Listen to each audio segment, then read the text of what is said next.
Do you guys remember the final episode of season 2 where Eren evades Mikasa's kiss and we find out he has something that is called the coordinate? Well, I remember it like it was yesterday. My older sister and I watched the finale on the big screen.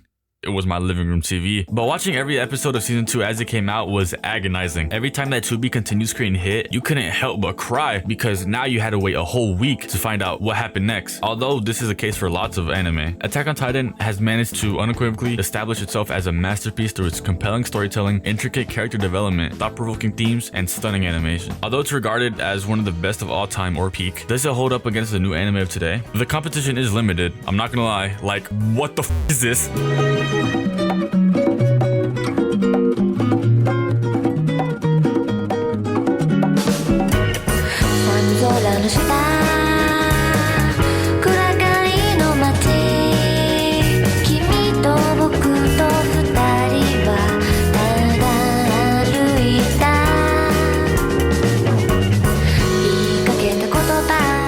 The answer is yes, obviously, but why does it? Is it because of its brilliant narrative, its amazing, captivating story, or maybe it's the world building with its interesting creatures? Or is it the characters that people freakishly love is what creates an experience that's truly unparalleled? Well, to be honest, no one really knows, as it can be any of them because everyone has their own taste. The same way people love Rent a Girlfriend, and I quite frankly am repulsed. AOT's success cannot be attributed to one sole factor because everyone will watch for different reasons. One facet that consistently stands out to me is its art of foreshadowing, where the series plants subtle seeds that later blossom into breathtaking plot points. You can either catch up to the anime today or be caught up and rewatch. Whatever the case may be, you will find that the most recent plot twist was most likely hinted at before. An early example could be when Eren fails his ODM practice and hits his head on the ground, aka the point of impact. Later, steam comes out of his head, giving us an early indicator that he's a Titan shifter. Probably a bigger one is when Eren, Ymir, Bertholdt, and Reiner are in the trees waiting for nighttime, so the Titans can go memes and they can make a run for it. But also, they're on the run from the scouts as they captured Eren, and if you watch the show at all, you would know that Eren is not going down easy. As Reiner is talking, he seamlessly begins to act like he's an Eldian from Paradise Island and is acting like he isn't a bad guy, as if he wasn't the one actively trying to kill everyone on the island. Over time, he developed a dissociated identity disorder, a mental condition characterized by the existence of two or more different personality states, with distinct behavior, memory, and cognition in one individual. In Reiner's case, it's between him as a soldier, someone from a small village deep in the southeast mountains of Wall Maria, where one day at dawn, the animals were unusually restless, and that's when the Titans attacked. A person who has put his life on a line to protect people. Against him as a warrior, a special military weapon of Marley, raised to believe that Eldians deserve to be in camps for the sins of their ancestor Ymir, and the Eldians on Paradise Island are the true devils. As he's being the Lulu, Bertholdt had to remind them that they aren't soldiers but warriors. Lots of these moments in AOT are done with a narrative principle called Chekhov's gun, where every element in a story should have a purpose, and that purpose should be fulfilled by the end of the story. To give you an example, imagine if Nami's tattoo is repeatedly described in detail, creating an expectation of significance. However, the tattoo ultimately served no purpose in the story, just a random detail, leaving readers feeling unsatisfied. Chekhov's gun would be when describing the tattoo would lead to the reveal of her being in Arlong's crew. But in AOT, it's not some tattoo or something little, but the ginormous walls, more specifically inside the walls. The Titan reveal happened in the final scene of season 1, and later became the rumbling in season 4. Not only that, but the story is ever evolving. On my downtime, I watched a video by Local Script Man on why season 5 of Stranger Things probably won't be good, and he gave an analogy of building a car and then using those parts to build a boat and then a plane, all while throwing away parts and using new parts. But I feel like AOT used those car parts and built that boat and that plane with the same parts. AOT kept me intrigued by changing it up every season, changing the enemy, unraveling more information about the basement. I would be completely fine with it being season 4 and we're still fighting Titans. But after Titans, it became the people inside the walls and then the entire world. I feel like everything that AOT does fits so well. It truly feels that we're unraveling a mystery that's been there since the start. Now with seasonal anime releases, usually heavy hitter anime are released. This summer there was Jujutsu Kaisen Season 2, Rising of Shield Hero Season 3, unfortunately Rent a Girlfriend, and Bleach. Yet almost every time if Attack on Titan is on that list, it's number 1. For example, Spring 2017. You think Boruto is on the level of AOT? Yeah, okay buddy. Next, Summer 2018. Don't get me wrong, I've heard amazing things about Banana Fish and Gintama, but AOT had people I know that didn't even watch anime talking about it. Next, Winter 2021. AOT clears, but there's some good ones. Oh wait. Lastly, Winter 2022. Entertainment District Arc, I loved it. Some of the best fighting and animation from Demon Slayer, but the story and build-up of part 2 was amazing to watch weekly. AOT has the story that can't be competed with, to be honest. Now, I won't speak on animes that I haven't seen, but if you go back to those seasonal releases, in 2017, all Boruto has going for it is Naruto. My Hero was good, but personally, I feel like it slowed down after a while, and if you say you like it in public, you are immediately lumped in with a very sane fandom. In 2021, well, we all heard about the Promised Neverland Season 2 incident. Horimiya was a nice little romance anime, but AOT is leagues ahead of it. Now, I know I'm comparing Adam's to apples, so...